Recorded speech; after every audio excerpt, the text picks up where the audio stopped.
ह्या व्हिडिओमध्ये स्पष्टपणे दिसतं की काही पोलीस कर्मचारी मिळून एका घराचा दरवाजा तोडण्यात गुंतलेले आहेत. पण त्याच्या आधी पोलिसांनी अभिषेक नावाच्या या इंजिनिअरला तोडून टाकलं होतं, ज्याच्यामध्ये त्याची काहीच चूक नव्हती. ही ती चित्र नाहीत जी पाहून तुम्ही म्हणाल की ही चित्र कोणत्याही आनंदाची किंवा एखाद्या प्रेमाची कथा सांगतात.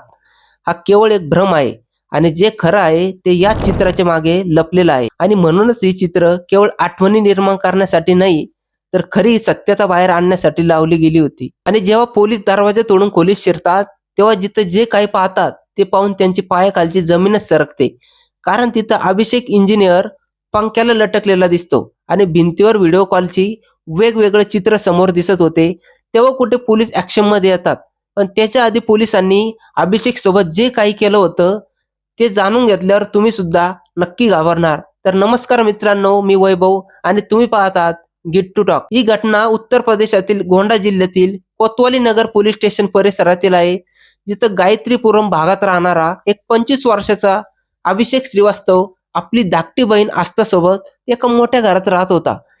एक असं घर आई वडिलांच्या जाण्यानंतर शांतता जास्त होती आणि आधार म्हणून फक्त भाऊ आणि बहीण एकमेकांसाठी होते. कारण त्यांचे वडील अशोक श्रीवास्तव जे व्यवसायाने वरिष्ठ वकील होते, त्यांचे सुमारे 7 वर्षापूर्वी निधन झालं होतं. त्याच्यानंतर त्याची आई सुद्धा सोडून गेली, म्हणजेच मागे फक्त भाऊ बहीणच उरले होते आणि तेव्हापासून ते घर जबाबदाऱ्या उचलताना दिसत होते.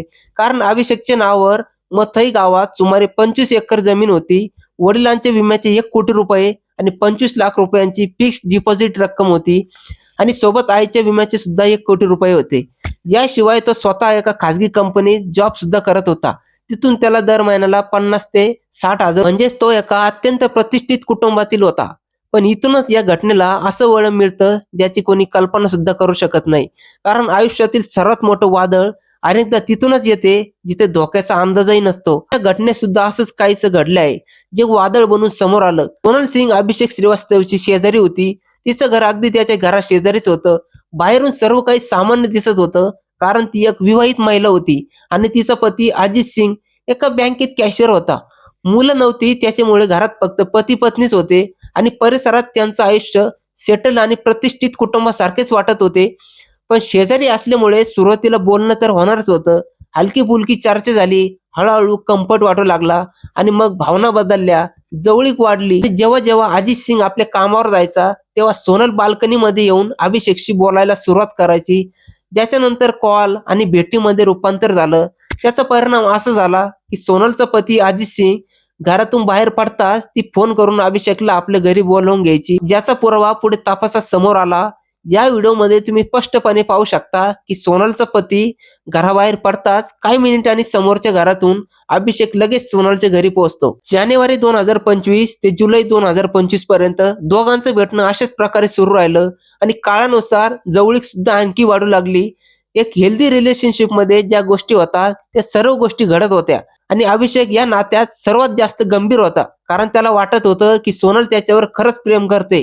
आता त्याला खरं प्रेम मिळालं आहे, पण प्रत्यक्षात सोनलसाठी हे केवळ प्रेमाचं नातं नसून कमाईचं साधन होतं. पोलीस तपासात असा खुलासा झाला की केवळ 5-6 महिन्यात सोनलने अभिषेक कडून आधी 4 लाख रुपये घेतले, त्याच्यानंतर शॉपिंग केली, नंतर सुमारे 25 लाख रुपये स्वरूपात घेतले. अभिषेक तिच्या प्रत्येक इशाऱ्यावर पैसे ओतत गेला, हे न समजता की तो एखाद्या व्यक्तीशी नाही तर एका सुव्यवस्थित कटाशी जोडला गेला आहे आणि तो त्याचा शिकार सुद्धा होत चालला आहे.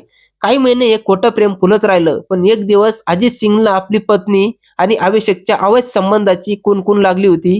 कारण म्हणतात ना, इश्क असो वा मुश्क, लपून लपत नाही. तर या दोघांच्या बाबतीत असं झालं. या दोघांच्या अवैध संबंधाबद्दल समजल्यानंतर अजित सिंगचा राग ज्वालामुखी सारखा फुटला होता. अजित आणि सोनल मध्ये भांडणं सुरू झाली, पण याच्या दरम्यान सोनलने आपल्याच पती समोर म्हणजेच अजित समोर तो खरा खुलासा केला, ज्याची ती आतुरतेने वाट पाहत होती.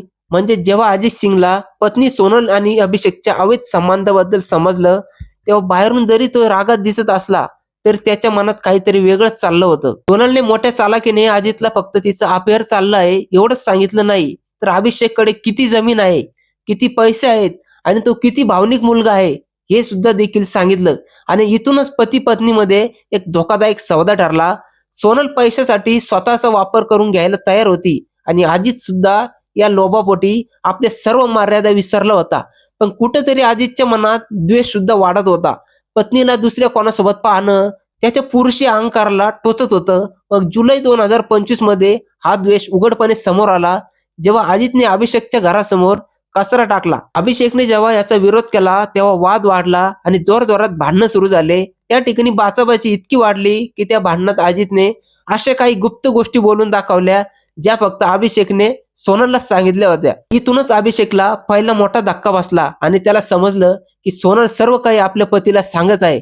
याच्यानंतर त्याला समजलं, हा एक सापळा बनवला जात आहे आणि म्हणूनच अभिषेकने सोनलपासून आता अंतर ठेवण्यास सुरुवात केली. कॉल, मेसेज, भेटीगाठी सर्व काही एका झटक्यात ब्लॉक केलं आणि या गोष्टी सोनलला अजिबात आवडल्या नाहीत. ती एकदम निराश होऊ लागली. हे अंतर ती सहन करू शकत नव्हती. तर प्रेमामुळे नाही, तर पैशामुळे. म्हणजे आता ती शॉपिंग करू शकत नव्हती, ना तिला रोख रक्कम मिळत होती. सोनल सतत अभिषेकला कॉल करू लागली, मेसेज करू लागली, पण समोरून कोणताही प्रतिसाद मिळत नव्हता. आणि म्हणूनच इथे प्रेमाचा देखावा संपून प्रेमाचा मुखवटा उतरला गेला आणि समोर आला तो खरा चेहरा, जिथून घाबरण्याचा, धमकावण्याचा आणि ब्लॅकमेलिंगचा घाणेरडा खेळ सुरू झाला.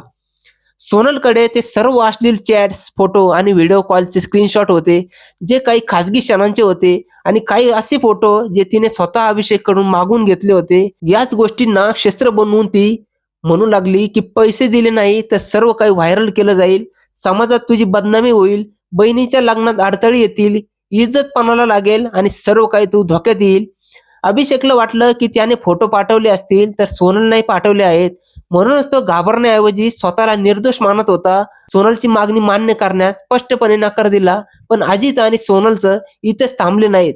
30 सप्टेंबर 2025 रोजी दोघे सुद्धा थेट गोंडानगर कोतवालीत पोहोचले आणि सोनलने पोलिसांसमोर रडत रडत आपले ते फोटो दाखवले आणि आरोप केला, की शेजारी राहणाऱ्या अभिषेकने गुपचूप तिच्या घरात घुसून तसे फोटो काढले.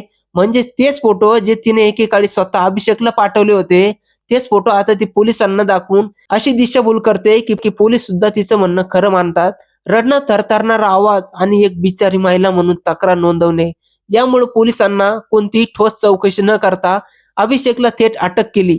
सुमारे 2 आठवडे म्हणजे 15 ऑक्टोबर पर्यंत त्याने गोंडाच्या विभागीय कारागृहात दिवस काढले. तुरुंगात बंद राहणे ही एखाद्या इंजिनिअरसाठी साधी गोष्ट नव्हती, तर गजाआड घालवलेले ते दिवस त्याचा आत्मा तोडण्यासारखे होते.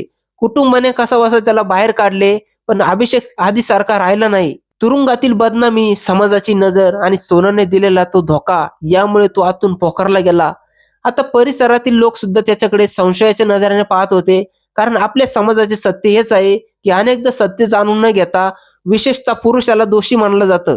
आणि फक्त समाजच नाही, तर आपला इंडियन लॉ, आपली सिस्टम सुद्धा यासाठी मोठ्या प्रमाणावर जबाबदार आहे.